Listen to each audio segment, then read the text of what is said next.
ان چیزوں کو آپ انڈر لائن کر لیں اور اچھی طرح ذہن نشین کر لیں.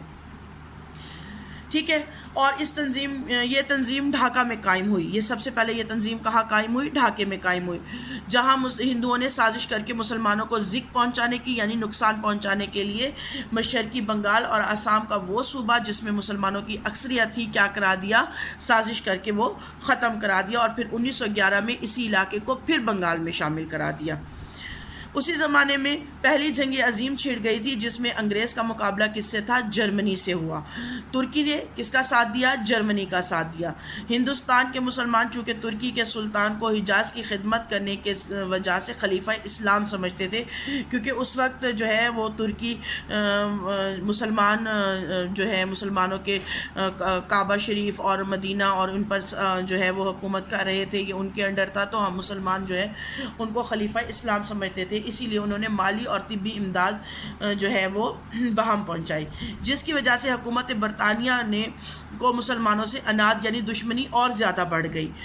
لیکن انہوں نے یہاں کے مسلمانوں سے وعدہ کیا کہ اگر ہم کو جو ہے انہوں نے وعدہ کیا کہ اگر ہم کو اس جنگ میں فتح ہوئی تو ہم کسی طرح ترکی کو مزید نقصان نہیں پہنچائے گی. لیکن یہ وعدہ جو ہے وہ محض فریب تھا، دھوکہ تھا. جیسے ہی جو ہے وہ برطانیہ نے جنگ جیتی تو انہوں نے کیا کیا؟ انگریزوں کو فتح ہوئی تو اپنے وعدے سے مکر گئے، پھر انہوں نے ترکی کی وسیع سلطنت یعنی خلافت عثمانیہ اس وقت تھی، تو اس کی وسیع وہ بہت بڑی سلطنت تھی، اس کے کیا کر دیے؟ اس کے ٹکڑے ٹکڑے کر دیے. یہاں کے مسلمانوں کو اس فریب کی وجہ سے بہت تکلیف پہنچی. انہوں نے خلافت کے تحفظ کے لیے مولانا محمد علی جوہر رحمۃ اللہ علیہ اور ان کے بڑے بھائی مولانا شوکت علی رحمۃ اللہ کی رہنمائی میں تحریک خلافت شروع کی. ٹھیک ہے، یہ تحریک خلافت کو شروع کرنے کا بیک گراؤنڈ یہ تھا. اس زمانے میں ہندوؤں نے مسلمانوں کو ہندو بنانے کے لیے شدی کی تحریک شروع کی، اور پھر مسلمانوں کو ختم کرنے کے لیے یعنی ان کو مارنے کے لیے سنگٹن کی تحریک شروع کی. اس چیز کو بھی آپ انڈر لائن کر لیں، یہ بہت امپورٹنٹ ہے. پھر 1928 میں کانگریس نے جو نہرو رپورٹ جو ہے وہ شائع کی، اس میں مسلمانوں کے لیے علیحدہ نمائندگی کا اصول جو وہ 12 سال پہلے تسلیم کر چکی تھی بالکل نظر انداز کر دیا. پھر اس نے مسلمانوں میں بڑا جوش پیدا ہوا اور انہیں یقین ہو گیا کہ چونکہ ان کا دین، ان کی تہذیب اور ان کے معاشرت میں سے جو ہے وہ سب کچھ غیر مسلموں سے مختلف ہے، اسی لیے کسی حالت میں وہ ہندوؤں سے کیا نہیں کر سکتے؟ تعاون نہیں کر سکتے. چنانچہ 1930 میں جو ہے وہ مسلم لیگ کے الہ آباد والے اجلاس میں علامہ اقبال نے مسلمانوں کے لیے ایک الگ وطن کا جو ہے الگ وطن جو پاکستان بنا اس کی تجویز یعنی رائے پیش کی.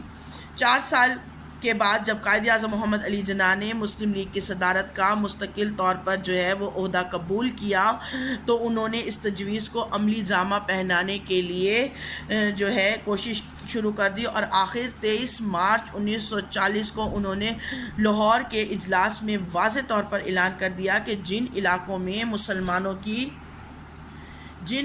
مسلمانوں کی اکثریت ہے یعنی زیادہ ہیں مسلمان، وہاں ایک آزاد مسلم ریاست قائم کی جائے. اس اعلان کو قرارداد پاکستان کہتے ہیں. ٹھیک ہے، جس کی روح سے مسلمانوں کی آزاد اور خود مختار حکومت قائم کرنے کا فیصلہ ہوا. ٹھیک ہے، یہاں پر بھی آپ لوگوں کے لیے بیٹا یہ ضروری ہے کہ دنیا میں قومیت کی تشکیل کی 2 بنیادی ہیں. ایک بنیاد وہ جو مغربی مفرقین نے دی ہے، اور دوسری وہ جو حضرت محمد صلی اللہ علیہ وآلہ وسلم کی قائم کردہ ہے. اہل مغرب نے جو قومیت کی بنیاد جو تعین کی ہے وہ یہ ہے کہ وہ خاندان، نسل اور قبائل کی بنیادوں میں ذرا وسعت کر کے قومیت کی بنیادیں جغرافیائی حدود تک استوار کی ہیں، اور کہا کہ قوم کس سے بنتی ہے؟ وطن سے بنتی ہے. اس نظریے کی وجہ سے دنیا کے انسانوں کے درمیان تباہی کا جو دروازہ کھلا وہ 2 عالمی جنگوں کے ہونے سے بخوبی ظاہر ہے. ٹھیک ہے، لیکن مسلمانوں نے حضرت محمد صلی اللہ علیہ وسلم نے جو ملت اسلامیہ کی تشکیل کے وقت جو اس کی بنیاد قائم کی وہ مغرب کے تصور سے بالکل اپوزٹ تھی.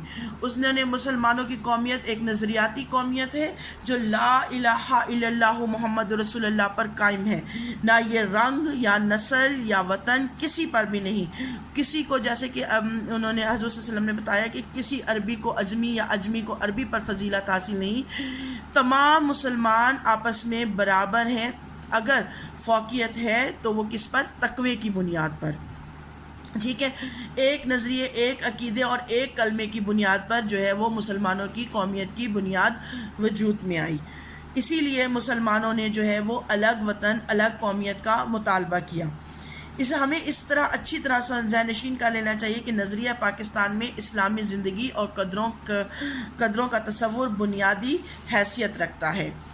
اخوت، مساوات، عدل، دیانت، خدا ترسی، انسانی ہمدردی اور عظمت کردار کے بغیر جو ہے وہ نظریہ پاکستان کو ہم فروغ نہیں دے سکتے۔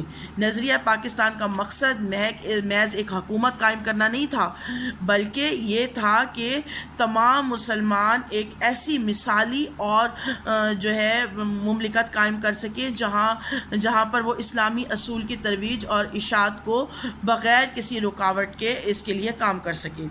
پاکستان کام کرنے کا فیصلہ ہندوؤں کو سخت ناگوار گزرا۔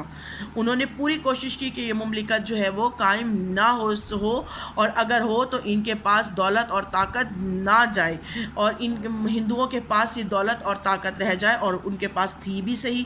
جنوبی ایشیا میں ان کی اکثریت تھی، لیکن چونکہ قیام پاکستان کا مطالبہ حق اور انصاف پر مبنی تھا، اسی لیے حکومت برطانیہ کو اس کو مجبوراً ماننا پڑا، اور قائد اعظم محمد علی جناح کی پرخلوص قیادت اور مسلمانوں کی یقین، اتحاد اور عمل پیہم کی وجہ سے 14 اگست 1947 کو پاکستان معرض وجود میں آ گیا۔ ٹھیک ہے، پاکستان نے اپنے قیام تک اب تک بہت ترقی کر لی ہے۔ اس کا شمار دنیا کے اہم ملکوں میں ہوتا ہے اور ترقی پذیر ممالک میں ہوتا ہے۔ اگر ہم یہ چاہتے ہیں کہ پاکستان زیادہ سے زیادہ ترقی کرے تو ہمیں نظریہ پاکستان کو ہر وقت اپنے ذہن میں رکھنا ہوگا تاکہ ہم اپنے وطن کو زیادہ مستحکم اور شاندار بنا سکیں۔